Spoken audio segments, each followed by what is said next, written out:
everybody. Welcome back to that's not my name anymore for my podcast. Hold on. Hey, everybody. Welcome back to the Next Level Leap podcast. Today, I have Magick Kalman with us. She is a growth consultant. She has had an incredible experience, both in operations as well as marketing. She's also one of our students in Fractional Freedom, as well as the Abundant Consultant Mastermind. So welcome, Magick. Thank you. So excited to be here. Yeah, it was so funny because in the beginning, we were talking about the branding of you leaning into the name Magick. And so for everybody who might be listening and kind of like trying to picture it, it's Magick. Correct. And we were talking about how it's so helpful to lean into your identity, your new identity as you evolve as a business owner. And I was like, do you have a last name? Is it like Madonna? Are we just going with Magick? And we had to kind of process that for a minute. But tell me a little bit about your business background. Like where did you come from? And then what made you decide to specialize in consulting? Sure. So my business background, I came from the world of healthcare consulting. And I actually came into the world of internet marketing because I was a hypnotherapist and mindset coach. And I knew immediately that I wanted to be all online. I didn't want to do in person. I wanted to do online. I wanted to build programs and so on. So this was nearly 10 years ago. I took all the courses. I worked with all of the business coaches. I did all of the things. And I realized I had more of an affinity for the business aspect. And in particular, back-end operations and like essentially being the glue that's holding the structure of the business together. And so I then moved on to become a director of operations in several 6- and 7-figure businesses. And then I decided to recently shift my business model to go strictly into consulting. And so what I help people now is not only growth on the revenue side and marketing, but I also will help the structure of the business. I teach people how to build their team and systems and really how the business owner can also start stepping back in their role and create more time for themselves. It's so cool. I love that. And before we were recording, you were talking about being the glue that holds things together.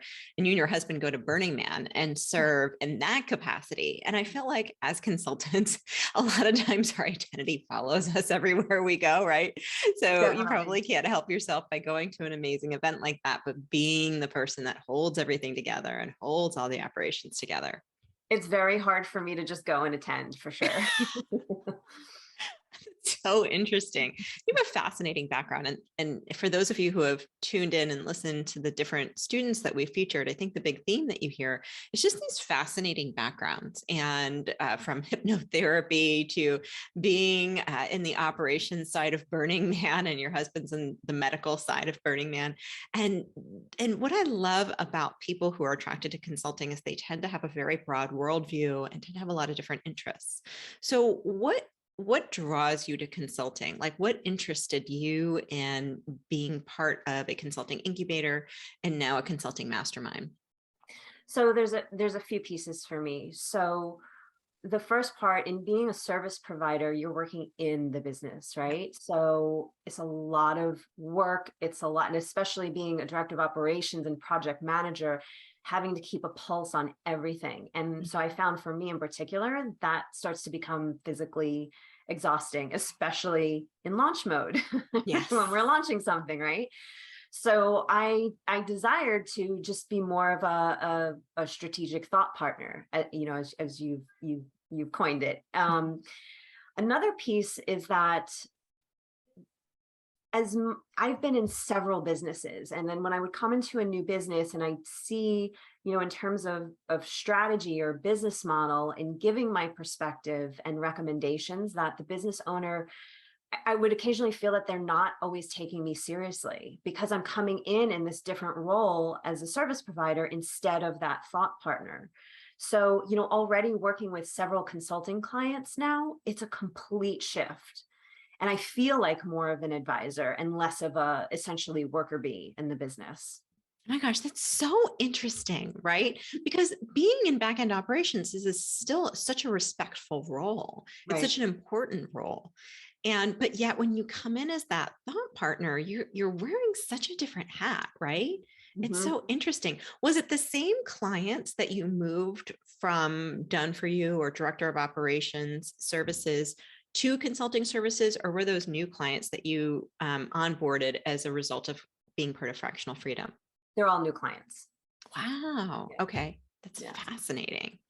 Do you feel like it was important for you to get new clients versus your current clients that you would transition?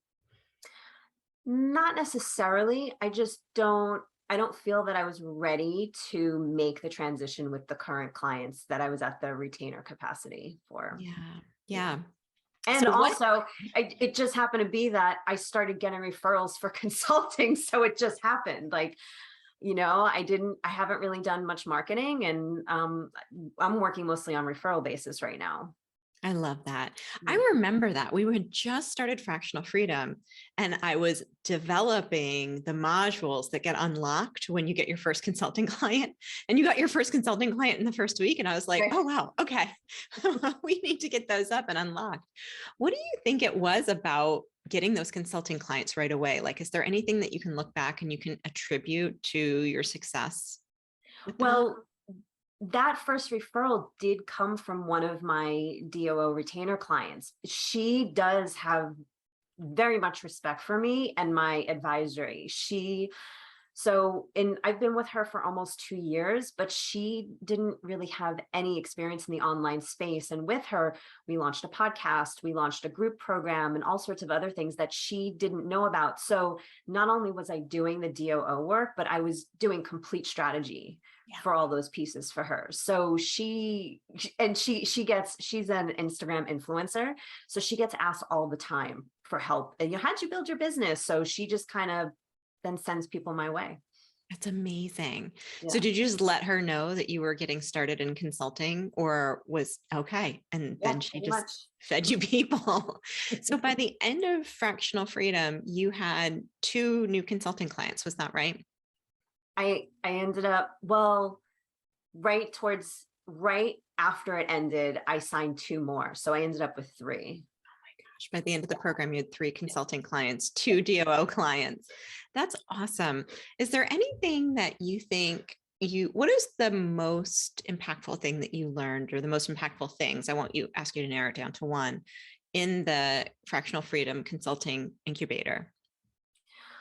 I wouldn't necessarily call it something that I learned, but more of something that I experienced with you. Leading the way was really developing my confidence as a consultant. You have a way about just the way in which you coach, and we talked a little bit about just noticing your calmness in the way you approach things, and the way you share in how to develop the confidence, and how much more we do know than our potential clients. It really was, I think that was the thing too. I talk a lot about, we talked about this on our last mastermind call about energetics. I feel in just taking that in and kind of it helping to open my capacity to receive these clients in this new element of consulting was really one of the things that did it for me. Yeah. So it sounds like you feel like being part of that program opened up these new possibilities energetically for you, just by seeing it modeled more than learning a tactic. Absolutely. And there's another thing you do about talking about, like, the amount of revenue that's truly is possible, and then seeing that modeled from you and then some other people in the program as well. Super helpful. Yeah, and that's so interesting, because one thing that I recommend is for somebody like you who has a really extensive background in business, which is honestly most of the people that we ended up having as part of our mastermind, is to start with revenue and let the other consulting be kind of an add-on or a value add or an upgrade, because revenue consulting is honestly, it's such an easy sell. Like, what business owner doesn't want to increase revenue, right? And it ends up being kind of the engine, right? It's the oxygen for the other things we get to do in the business, which is hiring or restructuring or new product development. And so was that switch from back-end operations to front-end revenue focus, is that still something that comes natural to you? Or are you still feeling like that's a learning process? I'm still in a learning process, but again, feel way more confident about it now. That's so cool. Yeah. So in terms of your consulting, in a few years from now, where do you see your consulting career? So my vision is the core focus I am now is doing what I do for my clients. It's so funny, of course, it's freeing up more of my time. Yeah. It's really working less and earning more, period. Yes. I really challenged you on our last mastermind call around hiring. Yeah. Yep. It's the thing that I help my clients with. And of course, it can be a difficult thing for ourselves, right? Yeah. Yeah. And as you hear my dog in the background, obviously I need to be doing more outsourcing, like puppy management. But where are you with that? Because you have a pretty heavy client load. Are you thinking that you would want to grow a team to support you in the consulting business? Absolutely. And that'll be one of my next steps in these next few months. Very cool. I'm excited for you. I know that I shared with you, which I'll share with everybody who's listening to the podcast, that for me personally, my income doubled the minute I hired my first hire in my consulting business. And I honestly think, sorry about that. So I'll start here. I honestly think it was just a matter of creating that space in my brain where I knew I wasn't going to get overwhelmed by taking on more clients because I now had the help. And I think for so many of us, it's like being at that moment. But I mean, for you to be here, making those decisions 3 months after joining the consulting program, that's pretty exciting. Yeah. Yeah, for sure. It's what we call good problems. I like good problems. I like too much business versus not enough business. Right. All those good problems. If somebody was thinking about joining, they had a background like yours, like just a really interesting variety of business experiences, from mindset to psychology to operations, and they were thinking about joining Fractional Freedom. What are some of the things you might say to them? I would let them know that the creation of a firm decision in what you want to do in terms of moving forward as a consultant and shifting your business model is the thing that's going to set you forward on your path. And then making the decision to join the program and with confidence is all you really need. And then it's just following the steps that you teach in the program. And it's really, like we talked at the beginning of the conversation about the identity shift is really like knowing and understanding that you are moving into a completely different role, and the value of just working on shifting your identity and the way that you're working with people. It's so fascinating. I love that you've been focused so on your identity, right? Yeah. Because it's the thoughts that we believe about what is possible that makes things possible. It's not starting with the result, right? And then backing into the belief system. It starts with the belief system. And it sounds like Magick for you is that identity of being that thought partner, right? Of being that high level strategist. Right. Yeah. Can I share a quick story? I would love to. Yeah. So the identity piece is huge for me. It's another reason why became a hypnotherapist several years ago. So I struggled with chronic migraines for 30 years of my life. They started when I was 5 years old. I was told there's no cure or anything. And I cured them myself with meditation and visualization. And it's why I became a hypnotherapist. But it's because I developed the belief that I could be healed. To me, like there were other pieces to it, but I think that was the foundation for me in shifting from going to call myself a person who struggles with chronic pain to being completely free of pain. That was the biggest identity shift in my life, but learning the process has served me in so many areas, and now especially in business. Yes. Isn't it interesting? All of those intersects that come together. Yeah. So what is Magick? What is that identity for you? What is that new identity for your business? So magic to me it's the alchemical form of magic, the choosing of something that you desire and then creating it, so people would call it a form of manifestation or creation. But, a reason why I'm taking this on now is because there's still, even though I'm more confident in what I'm doing, there are still fears. There are still fears there in the background for my business, for, I'm recently married, from having become a wife, like all these places in my life. And in embodying the name, it reminds me of who I am and how powerful I am. I love that. How powerful you are and how powerful the possibilities are when we open up what our identity is more than just one role, right? And that's what I love about strategy. Like strategy could be anything, right? Growth strategy starts with growing a business, but what you'll probably find if you haven't found already is that you end up also really just helping in other ways that you weren't even expecting.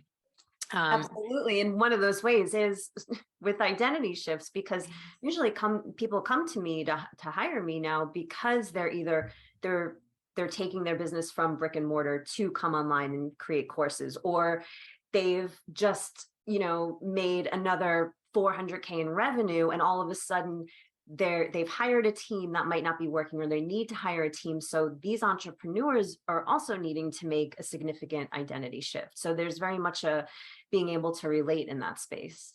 Yeah, I love that. And I talk a lot about that with Next Level Leap, because anytime we even increase revenue in the business, right, we become a different person.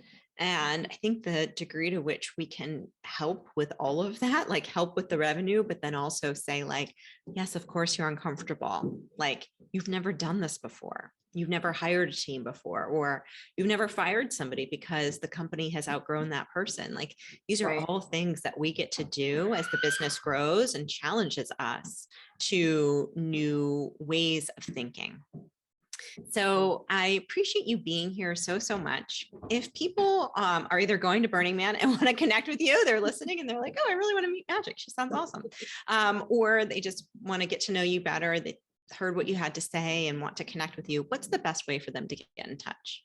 The best way would be my website, magickalman.com, MAGICKKALMAN.com. There's 2 Ks. Awesome. Thank you so much for being here. It was great to see you. I'm looking forward to seeing you next time in our mastermind, and I will talk to you soon. Thanks so much, Laura.